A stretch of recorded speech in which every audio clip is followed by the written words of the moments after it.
Not My Family is a highly fictionalized, loosely autobiographical narrative that describes generational bad will, poor choices, financial malfeasance, and even murder.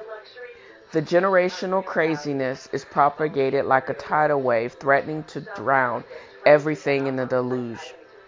Secrets are buried deep in lies, pacts sealed in blood, the truth concealed unto death, just to exert some control. Personally, I hate rubberneckers. It's kind of like, or this book is kind of like rubbernecking. The 30-mile pileup or 30-car pileup on I-75. You want to look away, but you're drawn to the carnage. Join me as the protagonist progresses along self-discovery, and she recreates her identity, and she discovers how to go home again. Not My Family can be purchased at FeliciaBaxter.com or directly from the author. Just navigate to Facebook, look up Dale's Angels Inc., and click Buy Now for your autographed copy. Now, let's return to the podcast. God of glory, Lord of love, hearts unfold like flowers before thee, healthy as the sun above. Now the clouds of sin and sadness drive our dark down away. Giver of immortal gladness, fill us with the light. Fill us with the light. Oh, fill us with the light of day.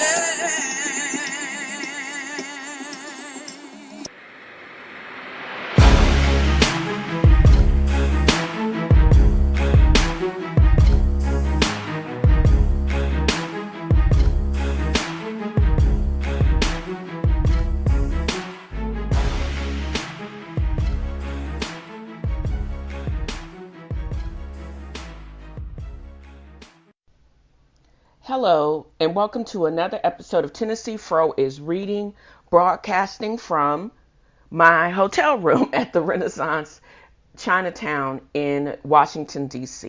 I'm here actually for tomfoolery and to watch the Dallas Cowboys, I watched the Dallas Cowboys whip up on them Redskins, and it was hilariously funny.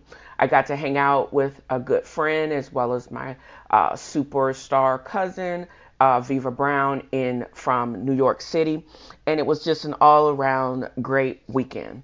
But on this episode of TNFro is Reading, as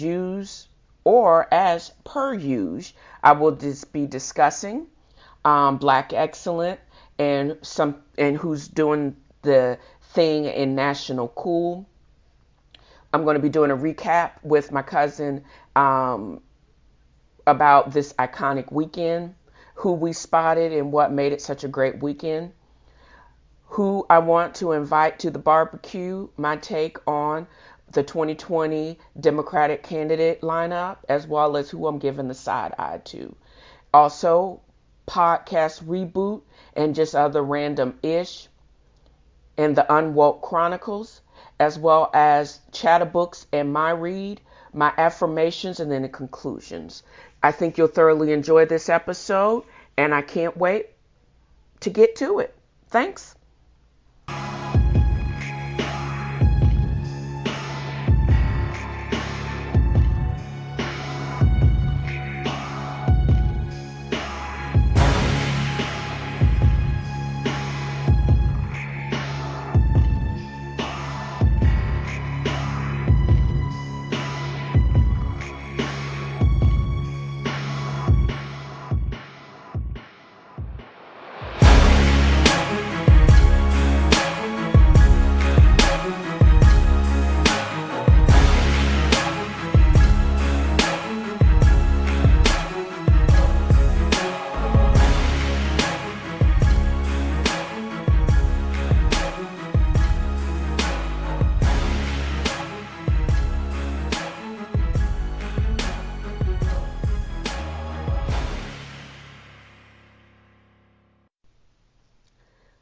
Welcome back to the first part of the show, Black Excellence and National Cool. Big ups to the icon Maxine Waters. We peeped her out this weekend. I stayed at the Renaissance Hotel in Washington, D.C. In Washington, D.C. this past weekend, and it was the Congressional Black Caucus. There was a ball, and their convention was this weekend across the way at the convention center.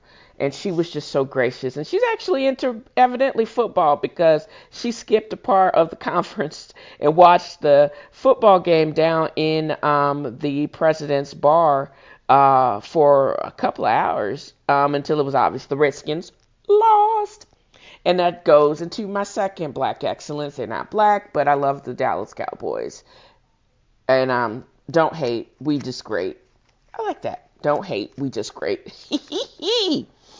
Also, Black excellence, shout out to the, she's a children's book, predominantly artist, writer, but she has now written adult fiction. It's called Red at the Bone.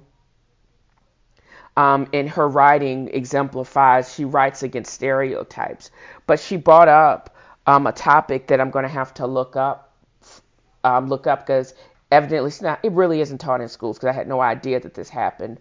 Back in Tulsa in 1921, there was basically a pogrom where white people got mad and basically annihilated the community of Greenwood, which was made up of firmly black middle class doctors, lawyers, teachers, and burnt down their businesses, killed a whole bunch of people, and obliterated that population in Tulsa, Oklahoma during that period of time. Blew my mind. I'm thinking that's going to have to go on my must-read book. And just national cool, also this weekend, there were some allegations levied against Brett Kavanaugh, Supreme Court Justice Brett Kavanaugh. And some of those were kind of retracted because the victim, she says she can't remember anymore.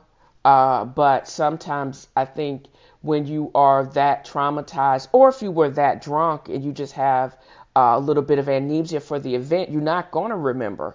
But I think a picture of courage was Dr. Kristen Blasey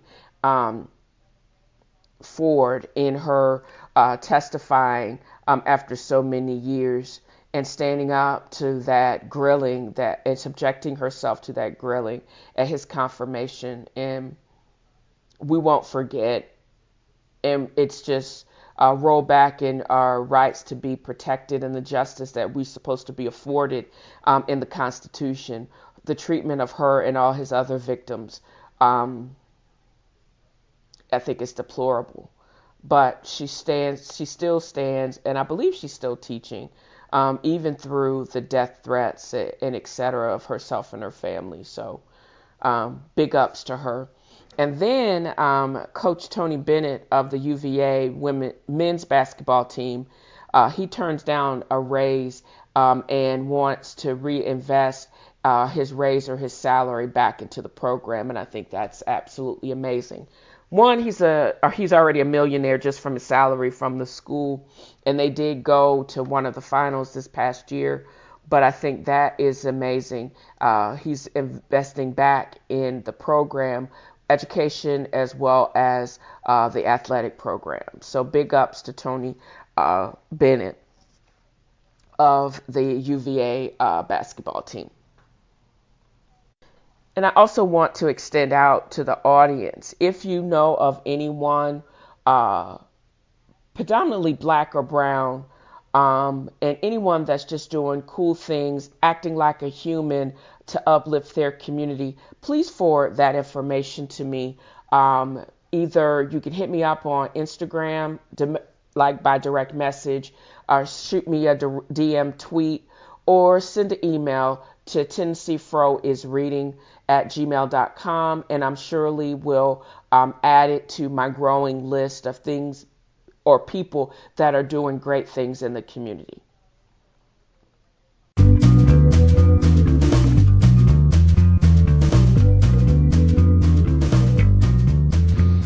y'all.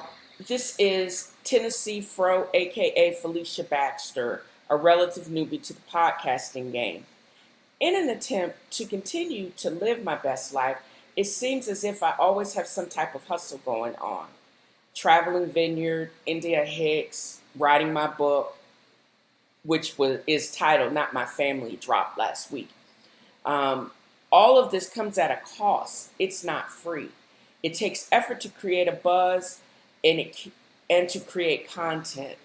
I just need one person to start the stampede to my site, one person or company to become a patron, one person to buy my book and proclaim it to be the best thing since sliced bread. So please navigate to http://patreon.podbean.com/thetalkingfro to donate to my podcast, and also navigate to www.feliciabaxter.com to purchase my book. In advance, if we don't speak, thanks for your support.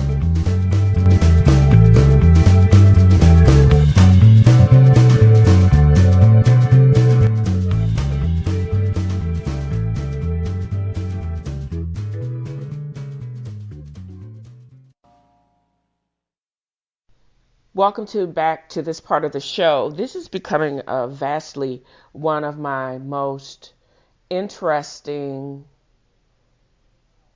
discoveries because I get to talk about the 2020 Democratic lineup as well as who I'm giving the side eye to. So for the first part of it, the debates were last week. And everyone's talking about guns, criminal reform, blah, blah, blah. What is splitting, it seems to be splitting the candidates are the extended background checks and the disarming of supposed or white men thinking that they're disenfranchised. You're not going to be able to take all the ARs and all the AKs and disarm white guys in this country, because I don't think that's just going to happen. But it would make sense to at least try harder to keep those types of weapons out of the hands of crazy people. I mean, how can you not do an extended background check when you have everything that's going on and people are trying to buy high-powered weapons outside of militia and well as the military? It doesn't make any sense. And the 1994, there was a celebration recently with the 1994 passage of the crime bill. It's an anniversary this year. And Trump basically saying that anyone that's associated with that bill is not electable, but everything that he has done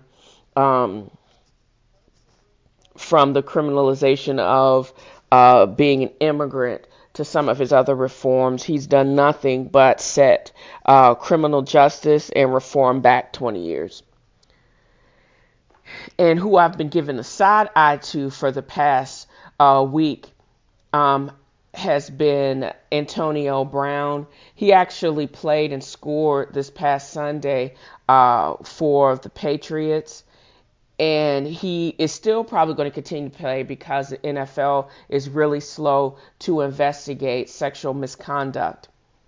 Speaking of sexual misconduct, Malik Yoba, he's trying to act with contrition in being trans attracted, whatever the heck that means.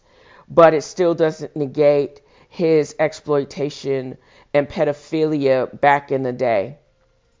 Brett Kavanaugh, there's still allegations of his misconduct, but now one of his alleged victims, she can't remember what happened. And I had no idea that he was looking for one, I'm sure, but Harvey Weinstein has a female attorney, Donna Rotunno. She does not support the Me Too movement because she thinks it goes too far. And then she says there's a difference between sins and crimes. Sins are wrongdoings, but it doesn't necessarily meet the level of evidence for a criminal act to take place. So you mean you can rape and admittedly rape and destroy people's careers and admittedly destroy their careers because they wouldn't sleep with you, and that's not a crime? Huh. I don't give that. She's also set back women's rights and equal rights again back 100 years, because this was the 100th year anniversary of the passage of the 19th Amendment, and the ERA passed back in 1972, and we're still one state short of having it fully ratified after 38 years. But these people, you can only just keep being aware of what their whacked actions are, making sure you keep your enemy always in your side, or within your line of sight. And I always wonder what amount of restitution negates poor activities. It could be 20 years ago, it could be 30 years ago, it could be 40 years ago, or will they always need to atone? That's the question. Is redemption possible when you've been a jackass for a number of years? Dunno. I love to read, obviously, therefore the Tennessee Fro is Reading podcast.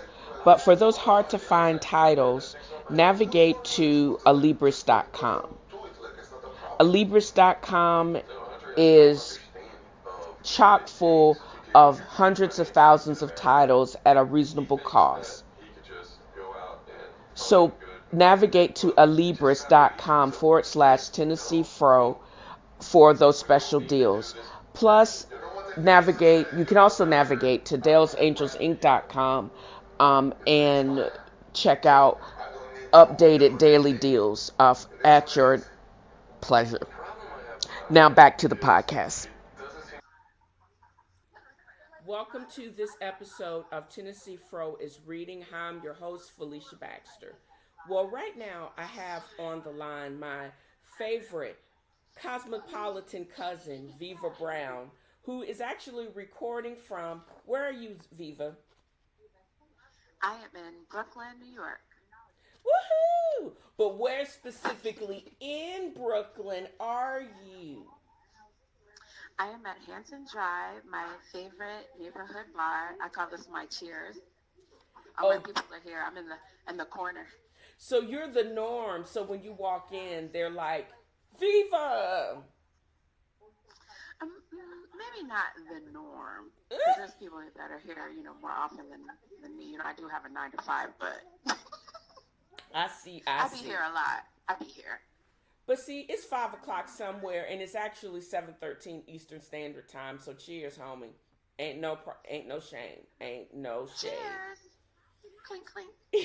So this part of the episode is what I affectionately call random shit podcast reboot, and we're going to be doing an update, or just kind of like our take on what we call Icon Weekend.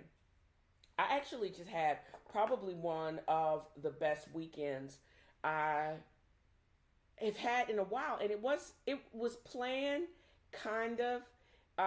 It all was around a football game.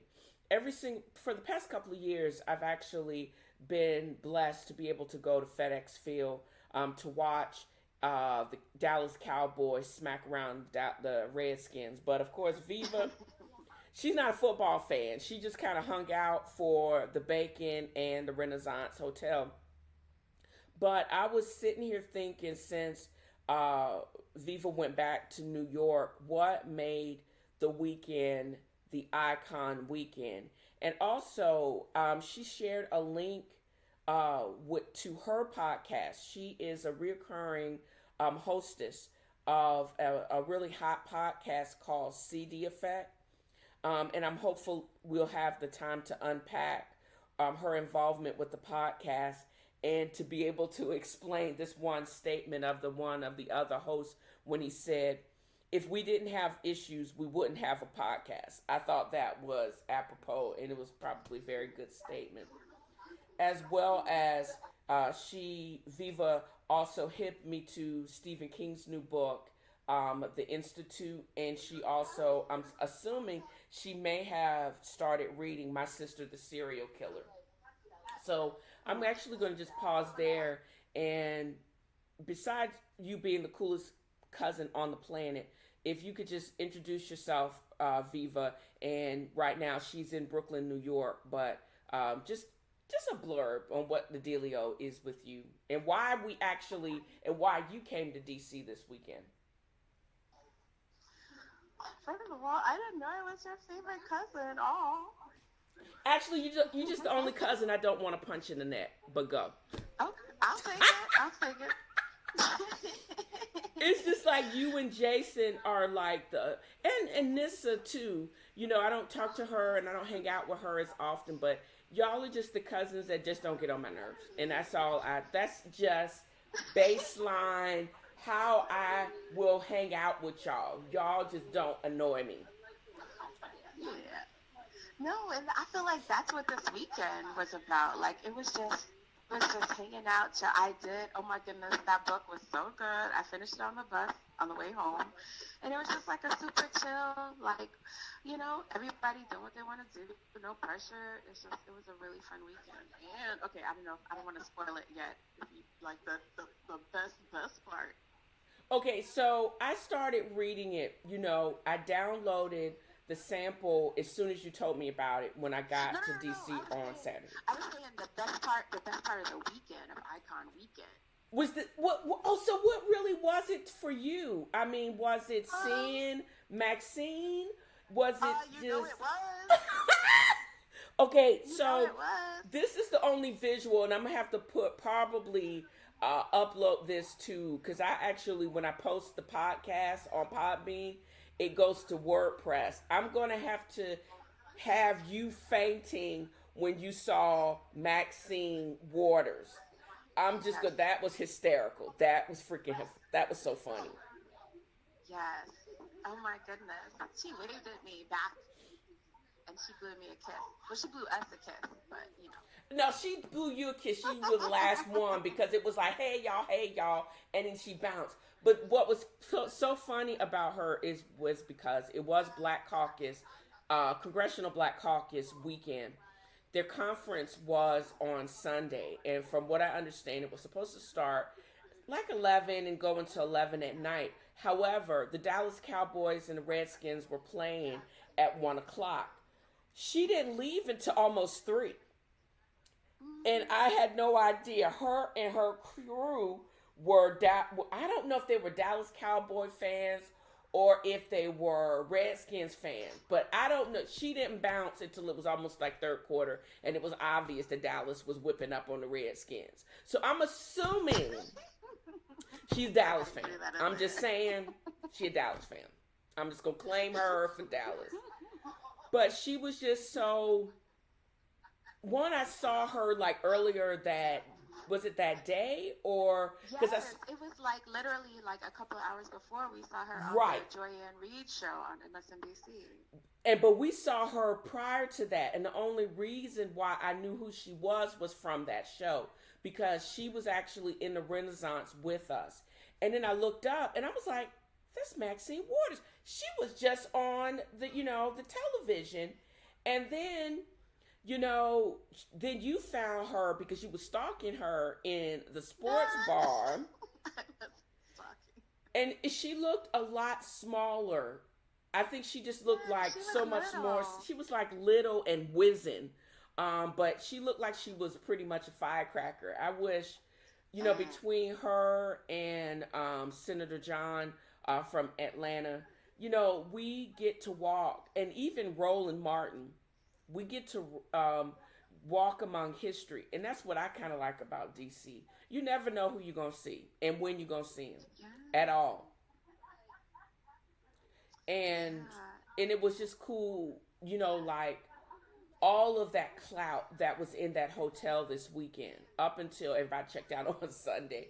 But that's what struck me about the weekend itself. That was cool. Watching those people in their repurposed bridal gowns and bridesmaid gowns, Chile in the, the words of Chriselle from the Read. It was crazy just watching the pageantry that is us. It was hysterical. Yeah. It was completely hysterical. Yes, because they had the Congressional Black Caucus Ball they held at the Renaissance, the amazing, wonderful Renaissance. Please don't do anything racist. Oh my God. Saturday night. just saying. You just never know. I just had just in case, So, they had the ball at the hotel, and so we got all this like free entertainment, just like watching just it was a black and white ball, so all of us in our, well, not us, but us collectively, in our black and white ballroom attire. It was very fabulous and beautiful. And even just watching, I call it pageantry. No, it wasn't like, what was that movie with Eddie Murphy and his wedding that got canceled? With Arsenio Hall, Coming to America. What? Are you kidding me? What was that movie? Stop it right now. I couldn't think. I feel like are you trolling me? I think I'm trolling you a little bit, but I just watched that. I'm so stupid. I just watched that again this week, and I couldn't remember it. I think I'm having, little mini strokes, but that's beside the point. But anyways, next episode. Exactly. But anyways, it just felt the pageantry of it. And I don't know if it was you or Janelle that remarked on the voting power that was in that room that night. They got together because technically it was Lorenz Tate's birthday, I think. And it was also the Congressional Black Caucus Ball.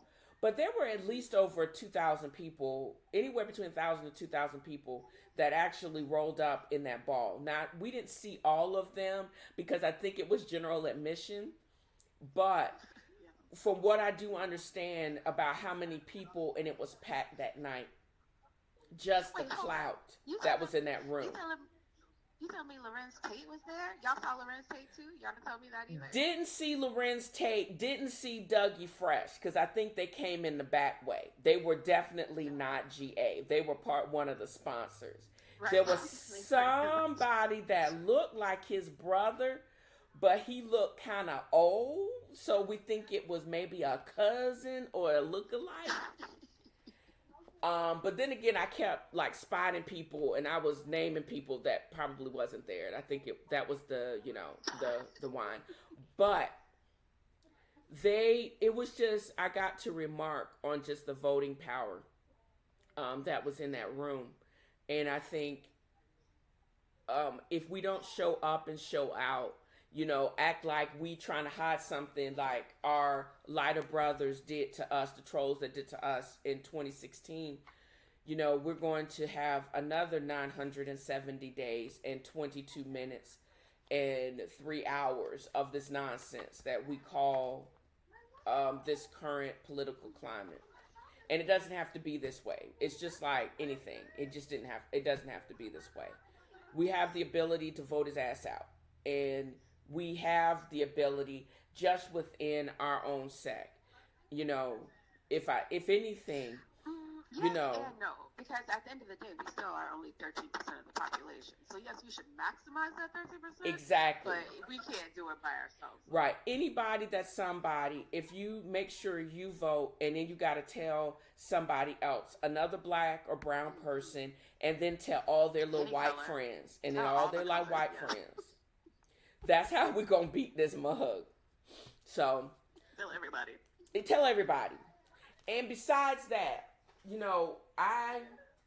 I think from when the time I walked in and I got to hang out with you and we were just reading and eating nachos in the bar, that was probably one of my best parts of the weekend. Also, not feeling that I was compelled to have to get dressed and go somewhere else. I just had fun being in my Nope, not today, and observing people and reading. That was the best part of my weekend. Not feeling that I was on point and I had to be somewhere. I didn't feel pressure. That was the thing. I didn't feel pressure to have to pick up and go somewhere else and go somewhere else and go somewhere else. Yes, that was that was that was a great part too, because it's just like, that's so funny. I was laughing because your shirt was definitely was like the like, nope, not today.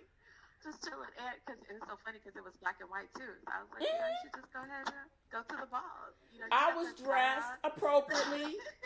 I had on black and white. I had on black and white, like with white trim shorts, and I was ready. I had no idea what was going on because from the time I got there, I saw all of these posing. I think they were ex-Nigerian wannabe princes. That was funny. I noticed the accents and I was rolling, and I was like, how can you be I think DC is probably one of the realest states in the union, or realest places or cities in the union. But at the same time, there are so many posers. There were so many people perpetrating a fraud in that hotel this weekend, and you know who they were. You know who they were. New York. Come to New York, girl. It was hysterical, and that's why I got a kick out of watching people, because number one, they were entertaining for free. You didn't have to be loaded, and then it gave me something to write about. Yeah. And I like DC. Yeah, I like the hotel, and I like DC just because it is inspiring. You get so many opportunities to think and then to write about stuff. Yeah. And also another highlight, that creme brulee. Okay, so what was in the creme brulee? Do you think, was it crack? Think about it. It was sugary, and then it had that hard, shell to it. I think that shell had a pinch of crack. Right, just a pinch. Just a pinch. Not enough to cause some issues, but it had a pinch of something, because that was anything, and also anything that you ate it with, or drank it with, it was good. It is perfect. It was just like the custard was just like perfectly, just Yes. like firm enough, but not too stiff, and it was just sweet enough, but not like overly sweet. It was perfect. Have you ever had creme brulee that's a little bit runny, and then Yes. it seems like the whatever the flame or that blowtorch, it didn't completely caramelize the sugar on the top, the coating right, so it didn't set correctly. That creme brulee put upstream to shame. I liked it a lot. Perfection. And then I had a hamburger. We kept having like dessert before Yeah, food. And so I told them I didn't want cheese because lactose intolerant. So I said, just put double bacon on it. And they put double bacon on it. And their house fried chips, kettle chips. Oh, the food was crazy. It was crazy. We say? They had some kind of seasoning on them, the chips did.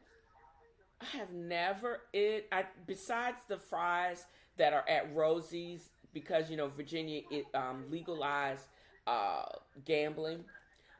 They also, we call them crack fries, because it's a combination of maple sugar, allspice, and jalapeno spice, and they basically batter their fries, and they give you like a trough of fries. It is crazy. Those are the best fries ever. You just need to come to Rosie's for the fries. Where in Virginia is that? Okay, Rosie's is actually open a casino in Richmond. So I went there that Saturday, or actually, was it that Saturday night? Or was it Friday night? It was Saturday night. Put on my crown and went to Rosie's. And yes, on your birthday. It was on my birthday. And it was the best. And I only played like $25. And I played $10 of your mom's money. And we had bacon, grilled cheese sandwiches, and those crack fries. And that was the best meal ever. Is that the only one in Richmond? They are opening up another one, I think, in 2020 that's supposed to be in Williamsburg. Well, that's a little more, I think, probably get doable for me. So, but think about it. Okay, so we are supposed to be coming to. Oh, this is what I was going to tell you.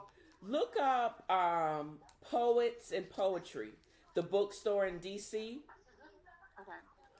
And they always have, like, for the next couple of months, they're basically booked on the weekends as far as like readings and book signings and stuff. So pick out something that you would want to see, and then you can come back to DC and we need to go there. Yeah, stay at the Renaissance. And stay at the Renaissance because we got to do two things. We have to kind of go at least one of those days. When you come back, if we book it right, I'll take PTO at like at least one of the days during the week so we can get into the African American Museum during the week so we don't have to actually reserve any tickets, as well as go to Poets and Poetry. Wait a minute. Politics and Poetry. That's what it's called. Politics and Poetry. And we can do both. And that will be a lot of fun, I think. Yeah, I muted because there's sirens, New York. Oh, that's cool. It makes it more authentic because people have the background, and it's cool that you can actually do podcasts and you can record anywhere on earth. You are in a bar in Brooklyn. I am sipping a dirty martini at my desk in my house. You can't beat this. Can't beat it. No. Technology. You stupid. Okay, so my next question is, besides seeing the icon Maxine Waters, the Renaissance, the sleep and just the whole vibe of the Renaissance, I don't know. It just seemed to be on point this weekend, or I was just more receptive to it. What other high points did you have from this weekend that just made the weekend what it was? Well, I mean, other than the creme brulee, right? Like you touched on the sleep, like the beds. Like now, I left with the resolution to purchase a new bed. I love the decor. I really like the houndstooth and the leather. Mm-hmm. It's just like very, like whoever curated that hotel, like they did an amazing job. That's why I sent you that link. You realized that, right? Yes. I replied. I was like, okay, but they didn't have a lot of they had a lot of the room stuff, like the linens, but they didn't have as much of like the actual furniture. But I mean, I'm sure that's easy to find out. But yes, I was so impressed. I was like super impressed just with like the furnishings. It's just, and I don't know, maybe just because it felt like my style of furnishing. It's just like, oh, someone made a hotel just for me. So service is king in the Marriott. But why didn't you think? Remind me again why you don't have a bed to rest, because that came up in the CD effect too, that exhaustion. Why do you think you deserve to be exhausted? You know what? I think maybe I'm afraid that if I'm too comfortable, then I won't want to get up. That I'll just stay in the bed. But so, what's the problem with that? What? Why? What is going on? Go ahead. I'm sorry. I think maybe I might be like fighting. I don't know. Maybe I'm like fighting like depression. So it's just like I can't make myself like put myself in too comfortable of a place where I will be like not want to get up and do what I have to do. Like I know it sounds crazy. No, because I think more people than you think do that. It took a while before I actually, one of the reasons why I came off the road, and I don't have any inclination to go back and work all of those 24-hour shifts for 7 and 10 straight days ever again. I don't have the inclination, because number one, I'm lazy and I'm old. But I don't want to do that anymore, because I don't want to always have to feel, to be on the edge and work myself to death to actually prove that I'm worthy to work for everybody else. And I'm more clear when I get 6.5 to 7 hours of uninterrupted sleep. I think I'm at my best when I'm at my most rested.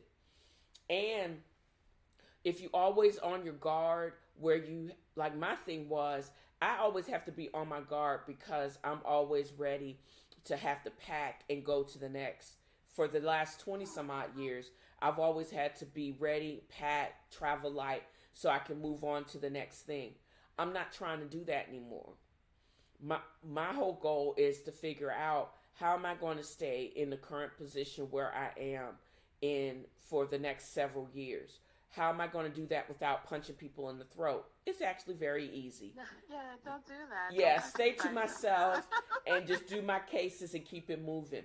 My biggest thing that I want to do now, and I was actually a little salty that I couldn't stay outside, that I missed my whole pre-treatment of my back porch, because I want to watch the sun go down and watch the birds sing and the squirrels play. That's all I want to do, because for the last several years, Aww. exactly. And the squirrels are so gangster in Tennessee and in North Carolina. All I want to do is watch them little buggers, dig up the hickory, nuts that are falling off the tree that I'm going to have to get somebody to rake up all these leaves, but but they're pretty smart, and it is so relaxing watching the bluebirds and the robins fly in. It is so relaxing, watching the squirrels, again, fight over nuts. It is so relaxing to me, until I had to run inside, because even though I didn't see a fly or a mosquito until I sat down, but then they ran me back in, and I had to take a quick shower before we actually started the call. But that's all I really want to do. Thought summer was over? I thought it was. Where are all these 747 mosquitoes coming from? This don't make no sense. We got the mosquito man that come around every freaking day, and I'm still getting these old big old mosquitoes around trying to eat a sister up through the off. It's the Last Supper. The Last Supper. For real. So, but that's all and I know I have a good 20-25 minutes before I Go ahead. I wanted to ask you, how did you, what do you think brought about, this different perspective, where you're not as much working yourself, that you want to relax? What changed for you? Because you can work and you can make a whole bunch of money, but if you don't have time to spend it, if you're not enjoying yourself when you do spend it, it's a lot of stuff is just not worth it. You know what I mean? And I have you work for stuff, and then you don't have time to enjoy the stuff. And then you realize that at this age, my mom had already passed away. I go back to that all the time, but this is I'm in the prime of my life, and I don't feel compelled to, there's not a whole bunch I really want to prove to anybody right now. I want to be able to pay the bills that I have. I don't really want to make any new ones. And I just want to enjoy myself, for once. I don't want to have being able to work where I actually lived for the most part, and not have to travel 3-4 hours on a plane. That's actually good for me. I've done that already. For the better part of 20 years, I have been on the road, traveling somewhere else and working crap shifts for somebody else. I'm done. I'm good. I've done it. I said I did it. I did it. I bought the t-shirt. I'm good. And that's the other thing. I'm unpacking T-shirts I bought years ago. Finally, and number one, can't wear them anymore because they don't go past my Dunlap over. But that's a whole different story right there.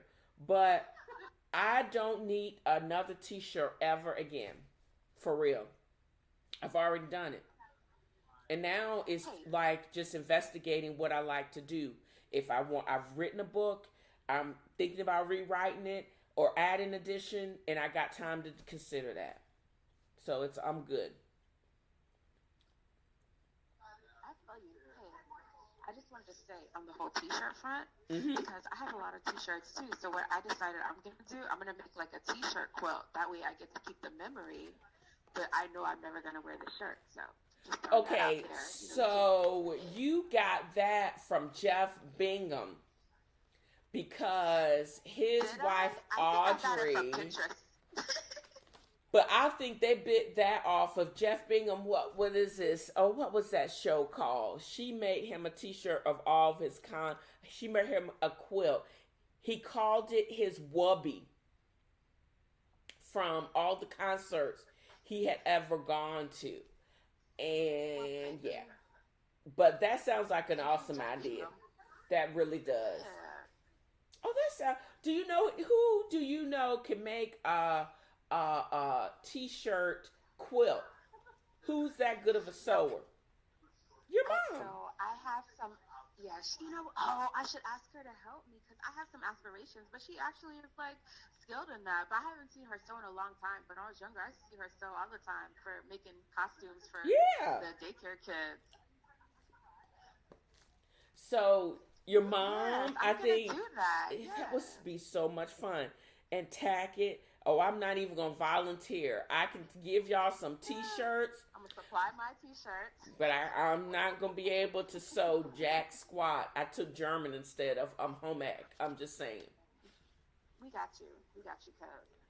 So, okay, what was the other thing? CD Effect. When did you start co-hosting that show?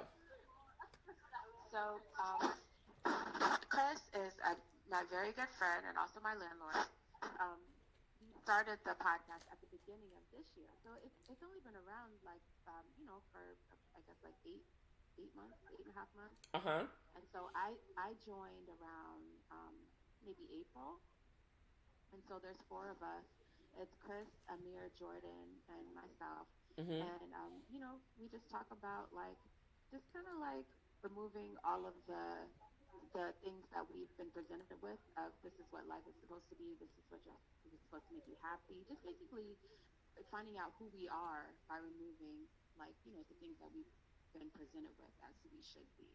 Mhm. That's how I look at it. And So so yeah. in the CD, so Chris CD, what is that? Is that Chris? So the CD effect, yep, that's Christopher David is his name. So the CD Gotcha. effect. So he's the founder and creator.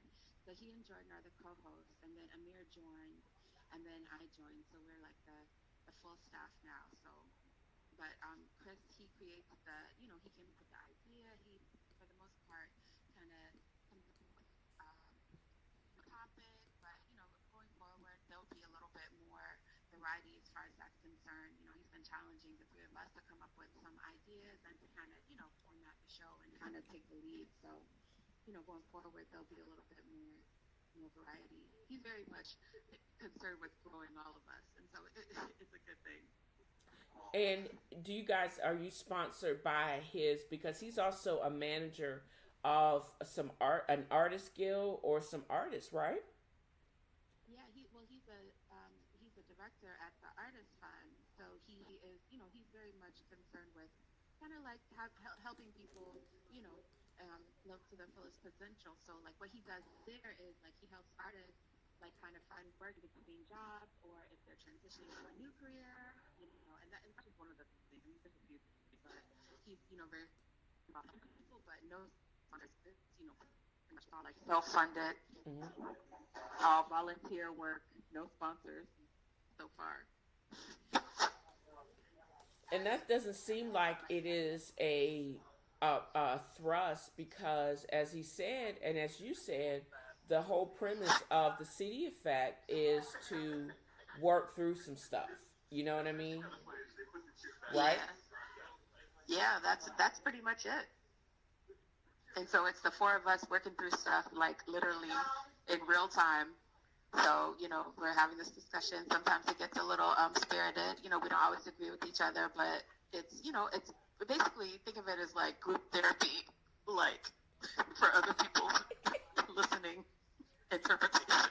But see, that's what kills me and what cracks me up about most of the podcasts that I've been listening to. For example, the Breakfast Club with Charlamagne the God, Black Girl Nerds, The Read, what is it, Black Man Who Tips.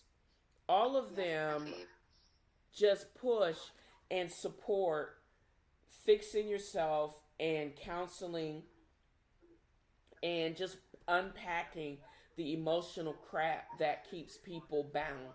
So that's what everybody's on that. And it's not like it's a fad, it's a fact. Having the issues, dealing with it, and then, where do we go from that? Once you're aware that you're crazy, how do you fix it? Yeah, and just realizing that a lot of times the crazy things that we do are actually like the norm, like I don't know, like that was something that we like uncovered the latest episode. It's just like, wow, it's like, you're in this, you are positioned to achieve all of these things, and at the end of the day you turn around, you're like, this doesn't even make me happy. And then why do we still do stuff like the other person, like being in relationships, way past their expiration date? When were you in your last relationship and then you realize, yeah, I needed to not be in that this long? What kept people there? That's why I think I enjoy it, and it was just startling. I'm like, that's Viva, I know her. It's so crazy, just like all the different forms of self-sabotage, because I think about my last relationship, which I don't even like to acknowledge as a relationship, because I knew that I shouldn't have been in that before I even got in it. And what is this stuff about losing yourself and becoming, an us, but you lose your identity? Who told us that crap, and why did we buy into it? And now we got a whole bunch of people on therapy trying to unpack and realizing that all that crap, it was a lie. That's what pisses me off, the wasted time and potential. So, I don't know. Yeah, but it's like, but also it's just like we can't waste more time lamenting the time that we lost. Because that's a waste of time too. Yes.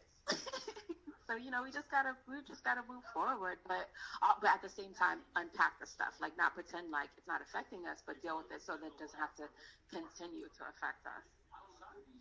And so that it seems like the CD effect is therapeutic in so many aspects. What other things do you think have helped you in this journey thus far? What are those things that you think have helped you the most?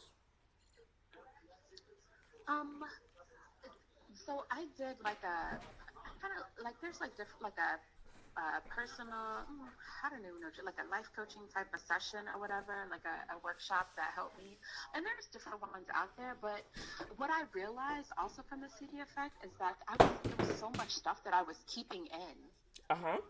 Like so much stuff I was keeping in, and I realized that I even just sharing things like with somebody, then just realizing that you're not the only one, just realizing, just even saying it out loud, sometimes just realizing that it's not as, it just seems bigger than it is on the inside than it does me get it out loud.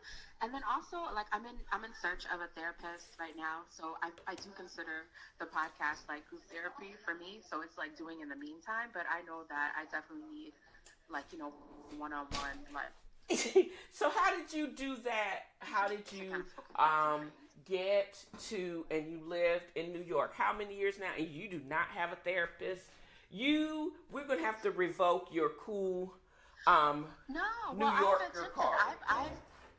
I've attempted to find one. I haven't found the right therapist. So I've made efforts before, but I just haven't, found like the right, like, Oh, girl, don't fit for listen to me So because I need one too, but I don't feel like people talking me to death because I can probably answer them myself.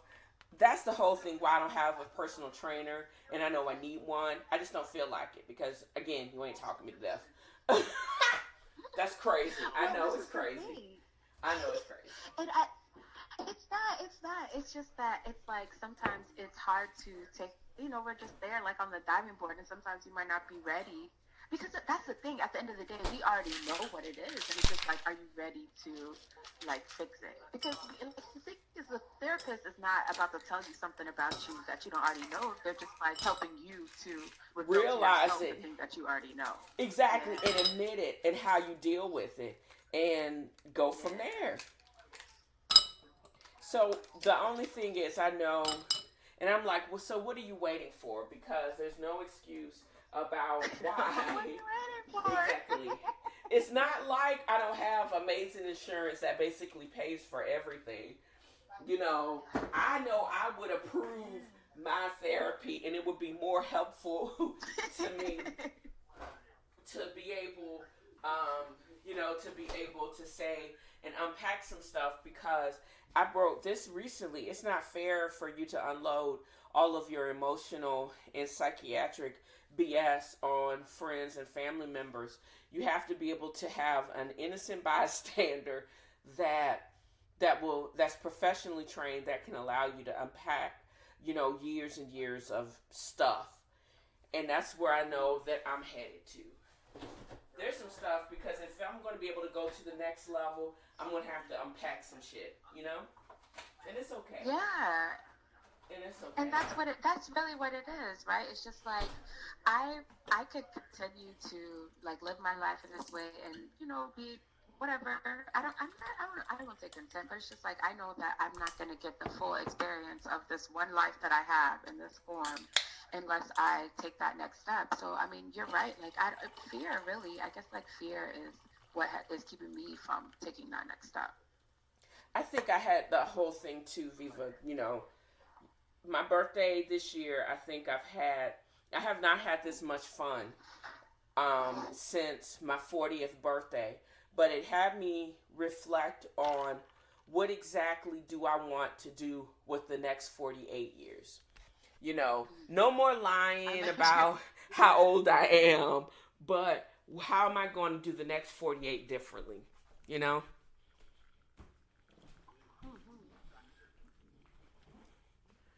So. And maybe, you know what? And I would say not even, well, okay, I guess like differently, because just like keep some stuff, because it's like, you did a pretty good job before 48, you just like tweak some things. You don't have to change the whole recipe. Exactly. No, I'm too cranky and set in my ways for that.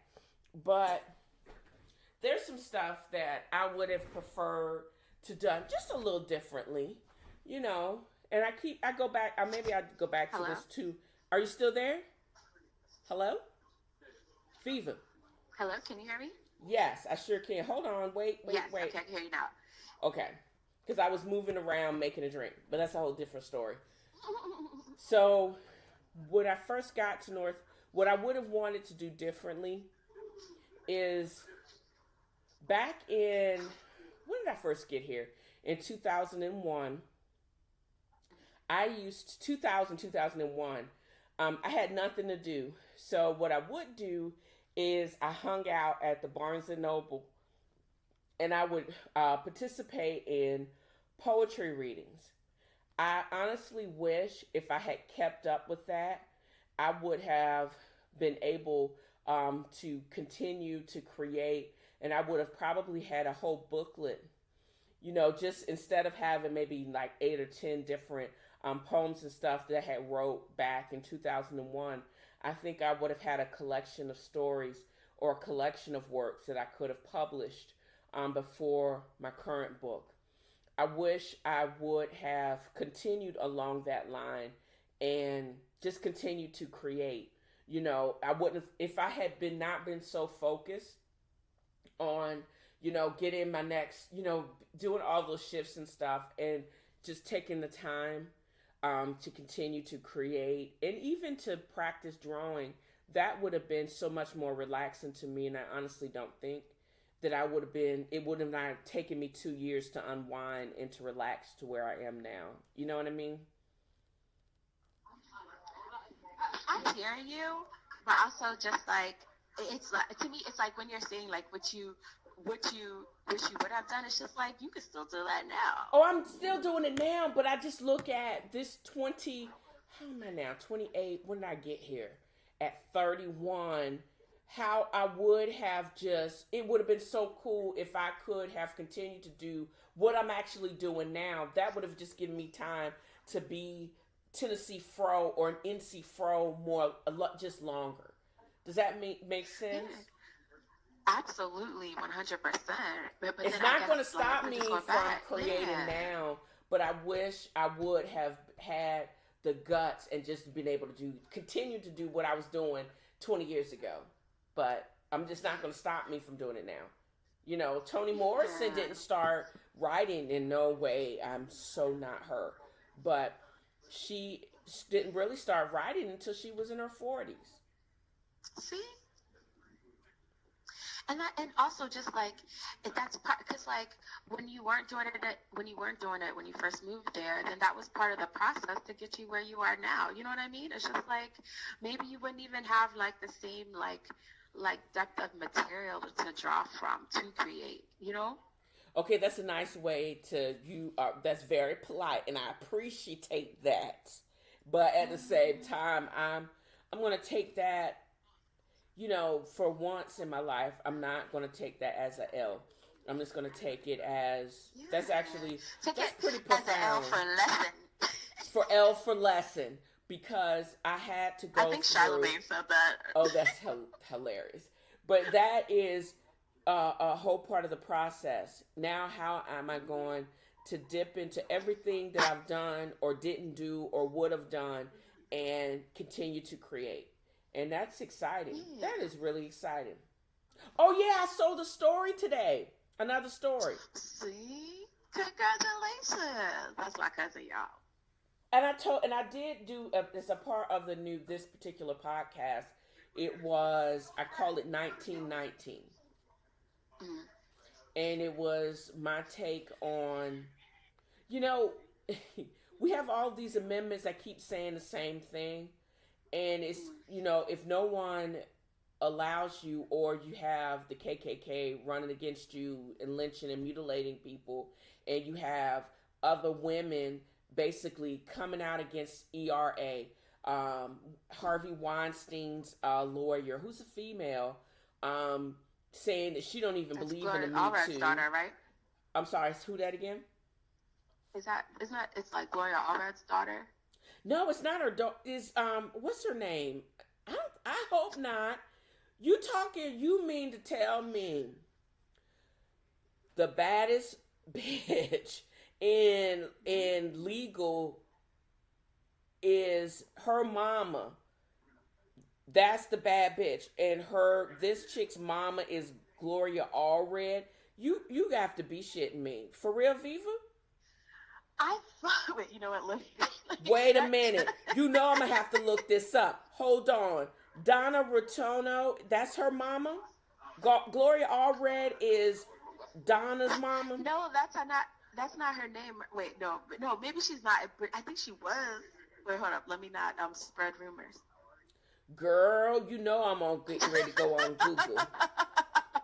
Who is Gloria Albright? What's her name? Hold on. Is it Gloria Albright? Oh no, yeah, Lisa Bloom. Oh no. It is that another one of his lawyers? I was talking it was this Donna Rotunno that was on CBS this morning. Yeah, no. Yeah, Lisa Bloom. She did let's see. Oh, for advising. She Say that again. You cut out. she advised Harvey Weinstein. Okay, intellectual so abuse now I'm going to have allegations. to But yes, add but that is still is yes, Lisa yes. Bloom So and Donna Rotunno, to who I'm giving a side eye to. The other person I gave the side eye to was Phyllis Schafly. She was an opponent of the ERA. I had no idea that the okay. Equal Rights Amendment was actually passed in 72, but it hasn't been ratified yet. Oh We wow, one I state didn't know that short. either. We one state short. But Alabama. yeah, but the bottom line is, you know, but we've had these amendments. The 13th, 14th, 15th Amendment, amendments freed us, made us citizens, and gave us the right to vote. Then we did have the right to vote, and then the KKK said, hell no. And it took us another 100 years before they decided that lynching was illegal and that we could fully participate in government. And it was 1919, actually August of 1919, that not only did the first 20 enslaved people hit the shores of Jamestown, but also that they passed the 19th Amendment, and that was actually ratified that next year. But they already said that in the 16th Amendment that all citizens had the right to due process and to vote. Actually, the preamble supposedly said that, but it said it only to men. And then we have to keep repeating it over and over again. Like if you have to go from, you can't have a drop of black blood in you or Indian blood in you because you're not even considered human. Therefore, you can't vote. Just because you can breastfeed your kids, evidently you're not smart enough to vote. And then they basically, even though the Constitution and the amendments told them that we could vote and we could participate in government, fully participate in government, they were like, nah, sister girl, nah, you can't do that. And then it didn't mean anything because the Civil Rights Act had to take that had to take place again. And then we had to do the ERA again. And we're still fighting all the rollbacks of the current administration. So it's just a lot, and we're aware of it. But you can't keep fighting, just can't give up, is the bottom line. But that's what I actually... No, for sure. That's what I actually sold. I basically roped all of those things in it was a little over 1,000 pages that I actually, 1,000 words that I actually sold to a return client on Fiverr. And I don't know, it's a lot of fun. I find that it took me about an hour and a half to pound it out, and I actually have something to be proud of that she allows me. It's a woman-owned business that she allows me to basically create and talk her to death, and she puts it up on her website, and she gets all these hits, and I'm like, really cool. Well, make sure. Are you gonna say what the website is? Yes, I'm not. I'll double check right after we wrap to see if she's actually put it in, like, the show notes. Yeah, if she's posted it. Oh, exactly. I could do a little bit of both, but I'll send you the original write-up in a Word document. Because she doesn't really change, a whole bunch of what I actually write. And I find that even with the editing process, I add and subtract things. But she's actually been really good about supporting in total what I actually write. And when you actually are there, take a look at what she the items that she actually has available. Like I bought a unisex dashiki. I couldn't, she sent me a free gift of a bracelet. I could not get that past my knuckles. So I gave that to Janelle's daughter, but I wore that yesterday, and it actually is probably one of the softest African inspired piece of clothing that I have. So I'm going to go back to her site. I probably am going to be purchasing either another shirt and maybe a pair of pants with the West African like design on it, because she has a lot of that kind of Afro, that kind of vibe. More than kente cloth, but the whole what the colors mean, shea butter, some of the lotions and stuff. I actually like that site. It's probably one of the best sites I've seen online. Well, I will definitely check it out when I find out what it is. It's called, and just for the listeners, it's called the Motherland .online.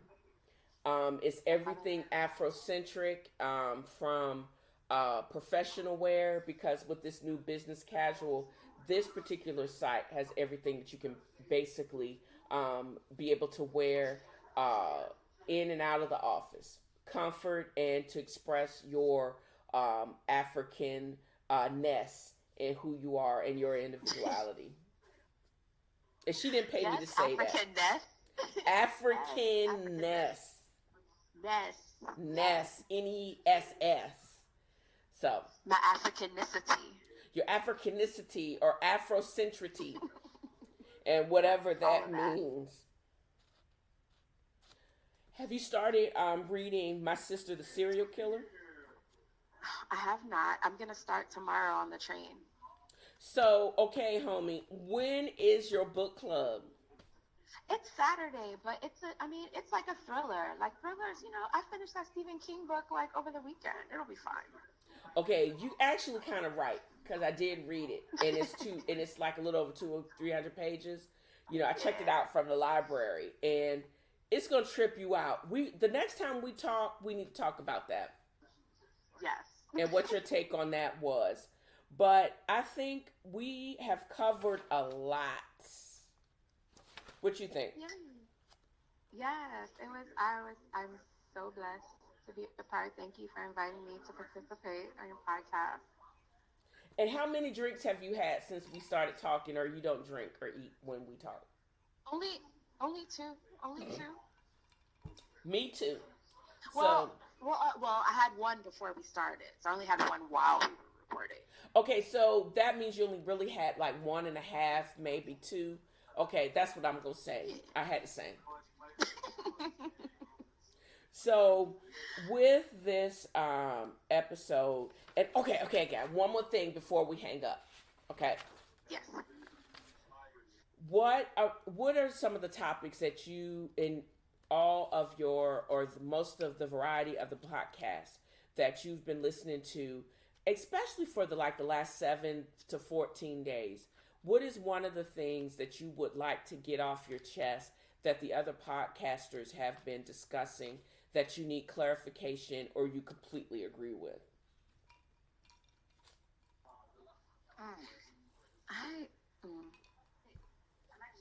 I can't, you know what? I don't know. Like, that's on the spot. Like, what is it? Because, like, today, like, the last couple of days, I've been catching up on my NBC News. So, it's like politics. So, I don't agree with none of that shit. So, I don't know if that's the answer. But from the podcast I've been listening to, like, since I finished that Stephen King book. That's the other thing. Yeah, I'm actually only about halfway through the first, maybe 3/4 of the way through the first 40 pages of Stephen King's The Institute. And that's one sneaky bastard, because he just talking about an ex-cop that just lands in South Carolina. And you always have a feeling of what about next. And I'm digging it so far, but I know that's not the majority of the book. That's only the first section, and somehow he's going to weave that into later on. Am I correct? Yep. But please tell me this white dude is not going to be the savior of the world, because there's his boss is a big belly black dude. You don't have to, it's not a spoiler if you tell me that he's not going to be the savior, is he? Please tell me. I don't know what you mean by that. Come on. It's just like, Tarzan, King of the Apes, or white boy in Africa, saving the little lowly, children from the big bad government. Please tell me this goofy white boy cop, ex-cop, is not going to be the savior of everybody. Please tell me that. I don't. I plead the fifth. Oh, I can't stand ye. Wait. But hold up. This is the thing that I didn't mind about the cop, because at least the kids were not black. At least the kids were black. No, when he was telling the story about how he got dismissed and stuff, at least they weren't black kids. So I was like, okay, I can keep reading, because I almost was like, do I need to return this book? But nah, it was all good. Can't stand you it's still. Cool. Can't stand you still. It's cool. You don't like it. It's cool. Okay. He doesn't do that much. It's it's pretty much, it's like the genius kid is pretty much like the savior. Okay, little white boy from Minnesota. All right, so yeah, but little white boy from Minnesota. But at the same time, Lucas, is this a typical Stephen King horror book, or is it right along what the New York Times book review said? Just the idea of these people stepping away from their humanity and what vile things that they're going to do next makes it the horror flick that you expect from Stephen King. Is this a typical Stephen King? Does that make it enjoyable? What were your thoughts along those lines? Because I don't see it as a typical Stephen King. Maybe because I haven't read him in a minute, but what do you think? So it's typical. It actually felt kind of light to me. Like Stephen King light? I get that. I mean, it's not. I mean, it's not as horrifying as some of his other work. So I mean, it was pretty on brand, but like it was more cerebral. It seems like it's more cerebral, and it's not that typical horror kill them up, slice them up stuff that I was used to in his earlier stuff, or right along of Robin Cook or Dean Koontz. Right, and you know what? It's so funny is that it definitely seems more like it feels like if I read it and it was by Dean Koontz, I like the story seems like it'd be Dean Koontz, but the writing is very much Stephen King. Gotcha. But also, I feel like the thing that makes it so horrifying is because they're kids. You know what I mean? Kind of like along the lines of like Children of the Corn, but not really Chucky, huh? Not even Children of the Corn, because Children of the Corn, the kids are the killers. Like, it's horrifying because these things are being done to kids. And isn't how that's what I always hated about pediatrics. 99% of what I took care of had nothing to do with the kids. It was what their parents didn't do, and it was because it was genetic. It had nothing to do with them. You know what I mean? They were not to blame for what happened to them, their illness. And that's what ticked me off. Yeah, so it was good. I think that you will enjoy it. I mean, there's not. Just think of it as like a white story. Like there's not that. There's not that many black. No, there's another. I don't know if you got to. There's a really cool like little black girl. She's cool. You'll like her. Of course, it's always a sassy black girl to save the day. But see. I'm still within the first section. Yeah, like that first sample, because there's always, black survivalists in anybody's story, to get you through some shit, Yeah. But the first part, I'm literally. The magical Negro? Exactly. I've only met Tim, the ex-cop. And yes, once you get past Tim, which I realized after I read it why they had to kind of introduce his story and like just kind of give you that preface, because that's just the preface. That's not even like the first chapter. Really? That's not even the first chapter. That's a big preface. Yeah, but that's just to introduce you to him. So then when you meet him later on in the story, it won't just be like, who is this motherfucker? You know what I mean? Exactly. Exactly. But the story is mainly about the Institute, so that's just to kind of introduce you to him. Awesome. So it's not even about him, really. It's not even about him at all. But why do you think he started out with some random ex-cop dude? I just told you. Is it just to basically set us off? Say it again. Why he said it? Later on in the story. Why? Yeah. Why? So that later on, when you meet him in the story, then it's like, I felt like it did make more sense to kind of give some background on him at the beginning, because if they had tried to do it and then like when he came into the story, it wouldn't have flowed with the story, because you know what I'm saying, it's just like you're already caught up in the story of the entity. So then when he comes along later, you already know his story, so they don't have to stop and introduce you to him. Don't have to stop to introduce us to him, and then we could just keep it moving. Exactly. So I'm looking for a sassy little black girl that's going to be the sidekick of Mr. Lucas, the little savior white boy from Minnesota. Yes, I think her name was Kalisha. Talisha, like Felicia. Talisha. So, yes. Exactly. And then, why all of them need to get capped. I'm just looking forward to the end of this. So that's why I'm going to go ahead and when I finish reading the sample, I'm going to go ahead and download it to my Kindle. And that'll be one of my weekly buys, because I think it's going to be a great story. Yes, and then we can discuss that, and we can discuss My Sister's Serial Killer. Okay, I'm gonna just warn you on that. That's gonna make it's a good read. It is not a light read.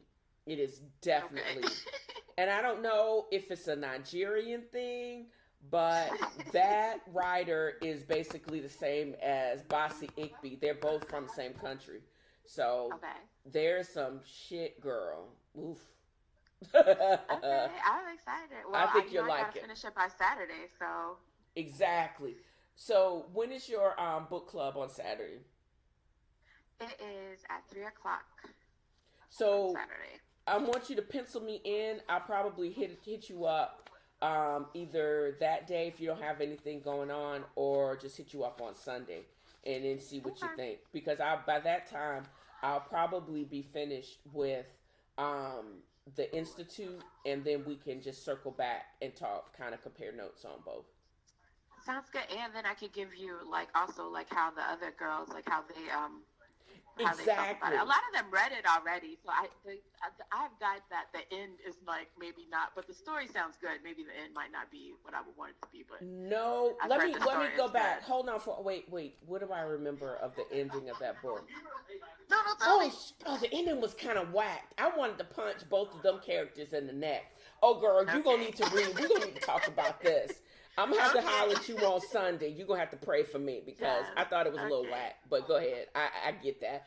But no, that's what I've heard. So yes, I'll be able to add my opinion to the pile. Awesome. So listen, Viva, thank you so much for giving me a buzz and just being my coolest guest on my only guest on my podcast. And it's just, this is one of the reasons I think I also had a very good time this weekend. I just got to vibe and connect not only with my blood or my cousins, because we double cousins, right? Double cuz. We double cousins. Not double mint twins, but we double cousins. And I just got to basically connect with somebody that understands and that could vibe with no shade and on stuff that I actually am very interested in, between wine and bacon and books. That's all it was about this whole weekend. And that's why I had probably one, again, since my 40th birthday, this weekend just solidified why I like hanging out with you and why we get along just as adults, and why you so cool. So if I never say that to you, I'm never going to be mushy again. That's a wrap. And that's why I'm so glad we got to connect for my show. So thank you so much, ma'am. Oh, I love you. And you don't have to say it again, because it's on this podcast, so I could just rewind it. Just rewind it, because I'm never going to say be mushy again. I'm just saying. But to the rest of my readers and listeners, if you like what you're hearing and you want to just hit us up and you have comments on anything that we've discussed, I've talked about a lot during this podcast, probably more than I've done in a very long time. just shoot me a message on TennesseeFroIsReading@gmail.com, and you can hear me turning pages because because I don't remember the number to my voicemail. You can leave a non-trolly voicemail at 423-463-0658. If it's 2 minutes, and again, if it's non-trolly, I may actually play it on air now that I know how to not only record but to play back stuff on air. And the other viewers may be actually interested in what you actually have to say. You can also navigate to https colon / deb.app.link / question post equals 1626 and leave another message at deb806, which is it's kind of like the audible version of Twitter. If you have any non-trolly comments that you would like to leave for this segment of the podcast or any other section of the podcast, I'll greatly appreciate it. And again, thank you, Viva, for your time, and I'll be hitting you up on Sunday, if that's cool. Yes, sounds good. All right, you take care, okay? All right, bye.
Welcome back to the part of the segment, Chatterbooks and My Readings. My readings from this week will be a combination of my summary of I'm Lying But I'm Telling the Truth by Bossy Igby, What Really Happened to Billie Holiday, and my writings on Fiverr, which truly makes me happy. One of them is Why the Blackbird Inn in California Sucks, and also I'm going to finish up with my take on the 100th anniversary of the signing of the 19th Amendment. As a writer and a voracious reader, I'm drawn to books with strong heroines. I'm hopeful the protagonist in my own book, Not My Family, as well as the other two books that I have been reading and summarizing for the past couple of weeks, were able to portray that ability to overcome obstacles and ultimately win a life and presence in this world. All three novels featured serious mental illnesses as one serious hurdle to overcome and could have taken out any one of them, the protagonists but each had to come to terms with that recognition. It's okay not to be okay, but then doing the work to get back to what really is okay. Bossy Igby freely admits to surviving and progressing and excelling in most respects with bipolar disorder. Her healing was predicated on using her own art to speak her truth. It took her many years to find the source of her compulsions, extreme anxiety, depression, and barely controlled rage. The tremendous effort just to appear normal for 1 hour when the sky was falling in pseudo Chicken Little fashion.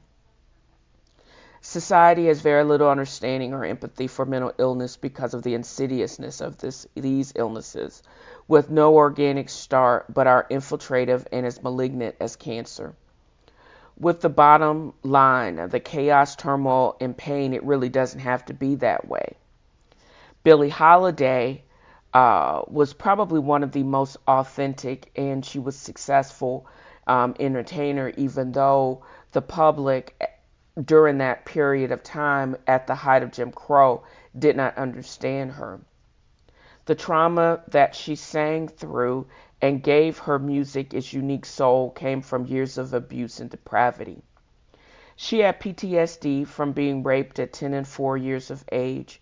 She suffered slanders from other entertainers like Sarah Vaughan. I didn't even know that. And those that she entertained. She could not even have a drink at the bar or come in the front door of places down south.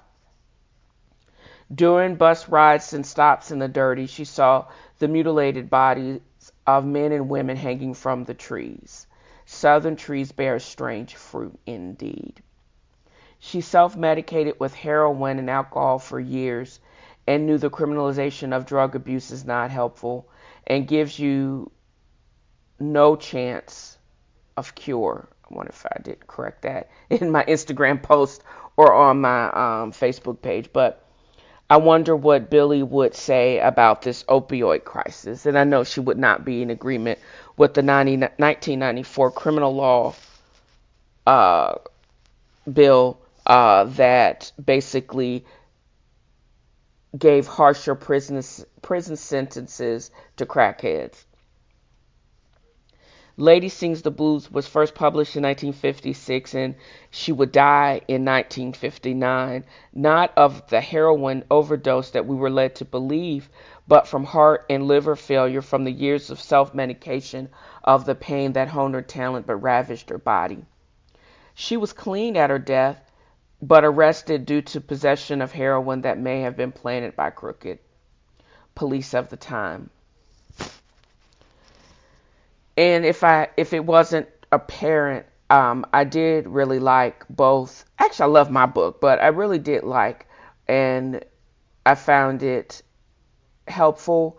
And I wish other people, and I would encourage other people to read I'm Lying But I Tell the Truth as well as Lady Sings the Blues, because both of them are very well written and have so many things that we can actually use, and even today, especially Lady Sings the Blues. Fiverr, the reason why I like this platform so much, because I'm finally getting paid to write, and even I'm getting paid to make suggestions on other clients, which is also awesome. One of my new clients that I wrote a review for her about the Blackbird Inn in California, called me witty. I think because I liken the owner, the owner of the Blackbird Inn to an old crow. But anyways, and was a blurb from that writing. So finally on September 12th, she wanted to know why we did not reserve the rooms at the hotel online, which in fact we had. Then she stated because she had not received the down payment, the space was no longer available. Well, you verbalized to us that the payment wasn't due until October. This was September. Then to add insult to injury, she had the nerve to state, and I quote, "Your wedding is not important." Translation, I double booked a larger party for more money. Now I have to be so rude and nasty to a paying customer for a larger profit to get out of it. If this is how you treat your customers to pay off the large remodeling expense from 2017, good luck with that. It was not unreasonable to expect you to abide by the verbal contract we had started and agreed to in 2018. I would only expect an owner or general manager to be respectful and abide by the professionalism I thought they would have learned in the 20 years of being in the hospitality business. But I guess not. We have made alternative plans and will celebrate the start of my new life elsewhere. But shame on you, Cheryl Donovan, of the Blackbird Inn, for your awful treatment in a time which my fiancé should be celebrating our new life. And then I wrote for the Motherland Online about 1919. We, the people of the United States, in order to form a more perfect union, establish justice, ensure domestic tranquility, provide for the common defense, promote the general welfare, and secure the blessings of liberty to ourselves and our posterity. That's the 1789 preamble of the Constitution of the United States. I'm acutely aware of the preamble, not just from memorizing it for social studies in elementary school, but as an adult with an acute awareness that the founding fathers, in their lack of forethought, left out over 60% of the population, because women, and definitely not the enslaved people of African American descent, were included in this consideration directly or indirectly. Everyone agrees post-Civil War Reconstruction in this country was an epic fail, with the 3 amendments wholly ignored and not enforced for another 100 years. It would take strikes, sit-ins, article writing, marches on Washington to realize those rights. The law said we were free, we were citizens, and we could vote. And for almost 10 years we did. But then Jim Crow and his enforcers, the KKK, America's oldest terrorist organization, said, not so much, and you will die for your efforts. I, the writer of this article, would never be educated, never be allowed to write, never allowed to vote, own my own business just because of my 2X chromosomes and dark skin, if someone didn't fight, bleed, or die for my right to express my opinion. Oh wait, I could be a servant or a nanny, not much more. Definitely not the professional business owner I've worked hard to become. 1919 was a red hot year.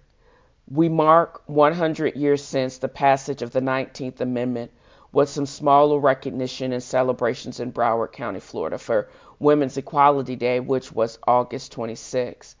But the 15th Amendment not only gave African Americans the right to vote, but all citizens, which includes women of all colors. So why the 19th Amendment? 1919 would also usher in what the civil rights activist and writer James Weldon Johnson would coin Red Summer, because it would be the start of a particularly brutal and murderous summer in which pogroms all over the South, in which thousands of African American men and women were lynched, burned, and mutilated. All of these traumatized, poor, and now homeless when they were burned out, ran to all points north and west during the beginnings of the Great Migration from the American South. Give me your tired, your poor, your huddled masses, yearning to breathe free, the wretched refuse of your teeming shores. Send these the homeless, tempest-tossed to me. I lift my lamp beside the golden door. The New Colossus Statue of Liberty poem. Well, except if you are poor, black, brown, and it would begin again, and it would again be another 100 years before any consistent gains would be realized for our community. But then again, the onslaught and rollbacks happen every single day, with massive incarceration, which is another form of slavery, violence propagated not just by white supremacists, but vigilantes like the one that killed Trayvon, and every cop using excessive force. I can't breathe, indeed. Women would work in the war industry, make gains in medicine, run offices, and become millionaires, building their own companies. Ask Madam C.J. Walker, who did it also during the early part of the century, but it would take the passage of the Equal Rights Amendment in 1972 to guarantee this again. Yes, there are continued inequities in salary, education opportunities, reproductive rights, and all of this in the past few years. We see Me Too ramping up with the arrest of Bill Cosby and Harvey Weinstein, but they were allowed to operate for decades, uncensored, unfettered, and without penalty. That is why I give the side eye to figures like Phyllis Schafly, the opponent of the ERA in the 70s, and Weinstein's current lawyer, Donna Rotunno, are making them our worst enemies. We are still one state short from ratification of ERA, and Rotunno faithfully represented Cosby and now Weinstein, and states their actions may have been sins but did not guarantee support of criminal activity. Nor does she support Me Too because she thinks it goes too far. So why the 19th Amendment? So why ERA? Well, why not? We continue to need shoves from the government officials to remind us what we should be doing to act like humans. I honestly believe you can be critical of policies and rhetoric of this country and still love it, because that's why we are so critical. We can't turn our backs on those things that made us great, our humanity, democracy, belief in equality, to preserve a falsehood of paternalistic authority. We have an immense capacity to change through the recognition of our shortcomings and working towards pushing us kicking and screaming to a better society. This, our current period of American politics, with the terror reign of POTUS 45 and his assistant Grand Dragon with supporting minions, I call it shock awareness era. It has been a 969-day, 23-hour, 58 minutes of painful electric shock to the spirit and to the mind. But if the bedazzled, repurposed bridesmaid gowns I saw were worn at the Black Congressional Caucus this weekend, the economic clout and our collective voting power we will represent when we are together. And that's what it's actually all about. I am hopeful that readers of these books and my blog posts will understand and be encouraged and take action. And always consider this affirmation and repeat it daily. First, I am necessary to this life, and I'm an important part of this world.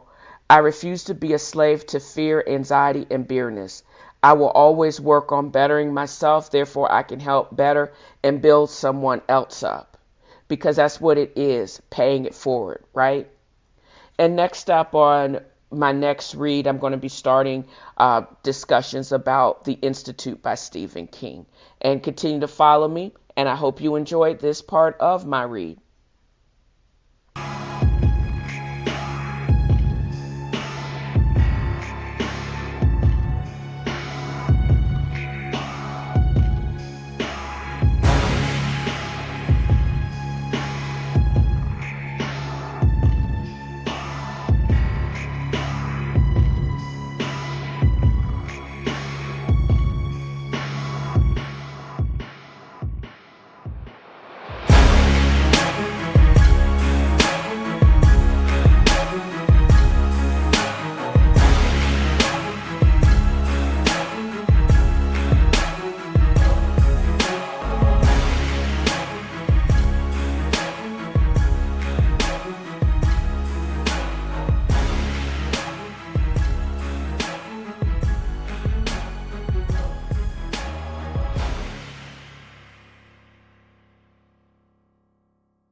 Welcome back to the show, and my affirmations that I would like to leave you with today are, just in life in general, this ish doesn't get any easier. We just get stronger in doing it.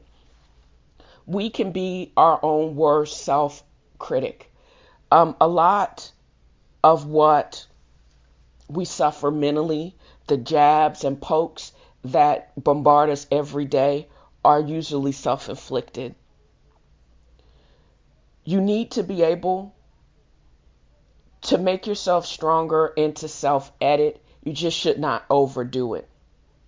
And don't run away or fear the struggle. You should embrace it, because that again helps to establish your true identity.